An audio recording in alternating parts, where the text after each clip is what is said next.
Demon Hunters está de volta. E não é o que você pensa. A parte 2 não é só uma continuação. É a revelação de tudo que o primeiro filme estava escondendo. Neste vídeo, vamos analisar as pistas, teorias e segredos que apontam para o que realmente vem a seguir para as Demon Hunters. Porque a maior pergunta agora não é quando vai chegar, é por que essa continuação precisava acontecer. Demon Hunters não chegou, detonou. Mais de 236 milhões de visualizações, trilhas sonoras no topo das paradas e os servidores da Netflix provavelmente pedindo socorro. Naturalmente, a Sony e a Netflix viram esses números e disseram: sim, vamos explorar isso ao máximo. Então agora temos continuações, spin-offs, talvez até shows ao vivo, porque se você pode vender demônios e passos de dança, por que parar? No final da parte 1, as meninas tecnicamente venceram. Sabe? Aquela vitória clássica de selar os demônios no subsolo e encerrar o dia. Mas vamos lá. Quando é que isso funcionou em alguma história de anime? Aquilo nunca foi o fim. Só o silêncio estranho antes da próxima rodada de trauma.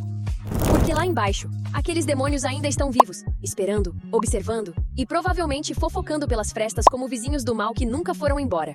Mas aqui está o plot twist que ninguém viu chegar. Nem todos foram banidos. Um ficou para trás. Jinu. Claro, o corpo dele sumiu, mas o espírito dele, esse se recusou a sair do expediente. Ele se fundiu com a espada que Rumi carrega agora, o que significa que em cada golpe, cada faísca, cada cena de batalha em câmera lenta, Jinu está basicamente sendo o terceiro elemento além túmulo. E isso muda tudo, porque na parte 2, não se trata mais só de lutar contra demônios. É sobre o que acontece quando aquilo que você perdeu decide fazer um comeback. Sem ser convidado, sem estar morto de verdade, e possivelmente guardando rancor. No final do filme, algo pequeno mais poderoso aparece. Os companheiros espirituais de Jinu, o tigre azul Darby e a pega de 6 olhos Susi. Sim, porque nada diz, final tranquilo, como 2 animais mitológicos brilhantes flutuando do além. Eles só aparecem quando Jinu está por perto, o que significa uma coisa. Ele nunca realmente deixou o mundo humano. Clássico Jinu. Não consegue simplesmente morrer em paz como todo mundo. Tem que fazer uma aparição espiritual dramática. Mas veja bem, eles não eram só Pokémon decorativos de fundo. Eram seus protetores, seu elo com Rumi. E a prova silenciosa de que a ligação deles ainda ecoa entre os mundos. Cada brilho, cada movimento era basicamente Jinu dizendo: saudades de mim? E se você pausou no frame final, sim, eu sei que você fez isso. Tem um banner brilhante com uma única palavra: comeback. Não é só uma promessa da parte 2, é uma ameaça. Porque se essa palavra significa o que pensamos, a história de Jinu não acabou. Está reiniciando no estilo sequel. A morte pode ter tentado cancelar a assinatura dele, mas Jinu claramente apertou renovar por mais uma temporada. No filme, descobrimos que todos os demônios servem a um rei, Waymar. Durante toda a parte 1, ele era o fogo do mundo demoníaco. O governante eterno esperando uma chance de escapar. Mas de onde ele veio? E como ele ganhou tanto poder? Sabemos que ele se alimenta de vergonha e a usa para controlar seus demônios. Mas por que ele aparece como uma chama? E o que o levou a abraçar essa forma? Mostrar sua origem poderia torná-lo muito mais do que apenas um vilão final. Pode haver uma reviravolta mais profunda, porque a própria Rumi pode estar ligada a ele de uma forma surpreendente. A diretora Meg King admitiu recentemente que a parte 1 não terminou. Simplesmente ficou sem tempo de tela. Aparentemente, havia trauma demais e tempo de exibição de menos. Problema clássico de animação, especialmente para Mira e Zoe, 2 favoritas dos fãs que tiveram cerca de 5 minutos de tela e uma vida inteira de bagagem emocional. A parte 2 é onde as sessões de terapia finalmente começam. Vamos entrar nas memórias delas, nas escolhas, nas cicatrizes e nos motivos pelos quais se tornaram tanto idols quanto caçadoras. Porque aparentemente nada cura mais rápido do que combinar luzes do palco com violência sobrenatural. Mira, a rebelde do grupo, não era só durona. Ela estava carregando emocionalmente um segredo enorme. Cada sorriso irônico, cada soco flamejante, era menos força feminina e mais, por favor, não me faça sentir as coisas. Zoe, por outro lado, carregava o silêncio como um acessório. Coreana de sangue, americana de criação. Ela vivia como um fantasma preso no buffer entre 2 culturas. As letras dela não eram músicas. Eram cartas abertas para um lar que ela não conseguia encontrar no mapa. E então, ela encontrou as Huntrix. Basicamente, sua conexão emocional de Wi-Fi. Mas mesmo com tudo isso, a história de Rumi ainda parece incompleta. Sabemos sobre o sacrifício da mãe dela, claro, mas o pai dela ainda está trancado no porão da trama. E as marcas na pele dela não contam só uma história de poder, mas de amor. E o que acontece quando uma caçadora se apaixona pela única coisa que ela deveria destruir? Porque, claro, nada é melhor para a carreira do que namorar o inimigo. E quando você pensa que já entendeu tudo, chegamos à pergunta sobre quem exatamente era o pai de Rumi. Porque a árvore genealógica de Rumi é basicamente uma lista completa do caos sobrenatural. Um pai demônio, uma mãe caçadora e trauma suficiente para financiar 3 temporadas na Netflix. É por isso que ela tem essas marcas brilhantes no corpo, enquanto ainda luta contra demônios. Porque nada representa uma crise de identidade como socar seus próprios parentes. Mas o lado demoníaco dela não é só intenso. É nuclear. Quando ela grita, toda a barreira entre o mundo dos demônios e o mundo humano treme. As caçadoras passaram décadas construindo esse muro.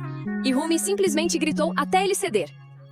A menina é basicamente um desastre natural em pessoa. Até a tia Celine, que deveria ser uma grande dominadora de demônios, é tipo, não, obrigada.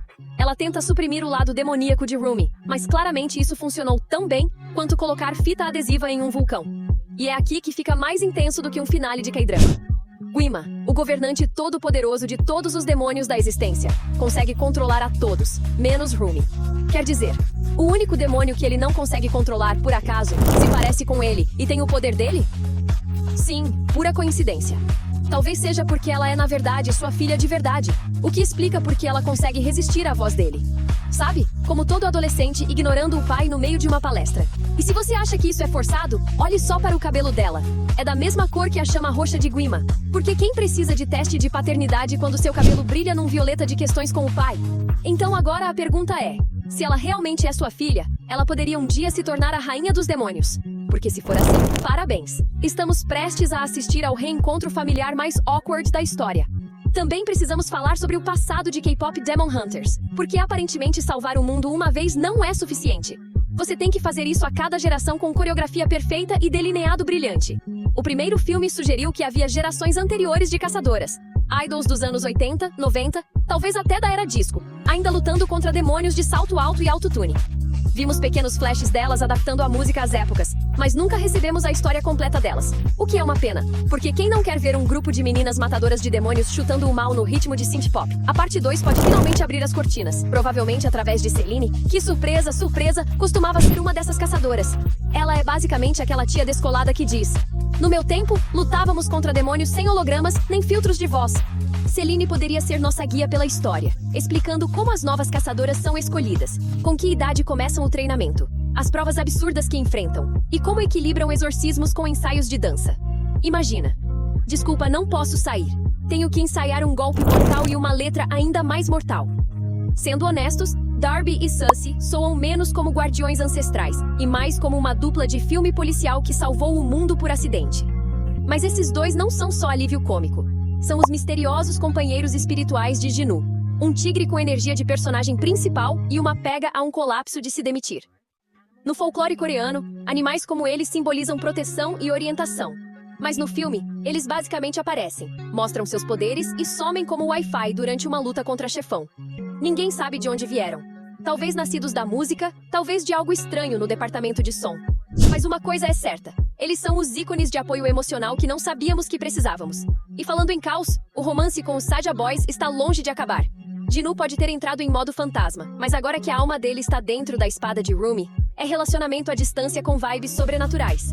A história deles é o espelho dos pais dela. Você sabe, o demônio e a caçadora que se apaixonaram e destruíram dois mundos no processo.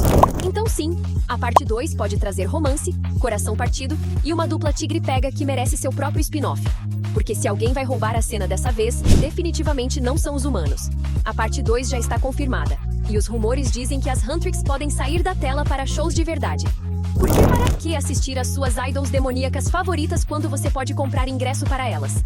Espere músicas maiores, gritos mais altos e brilho suficiente para iluminar uma cidade. E se tivermos sorte, a parte 2 pode chegar já no verão de 2026. Bem a tempo de a Netflix nos lembrar que demônios, drama e coreografia K-pop são oficialmente um universo cinematográfico agora. Então sim, dá o like, se inscreve e se prepara, porque essa franquia não está só crescendo, está fazendo um comeback tour completo.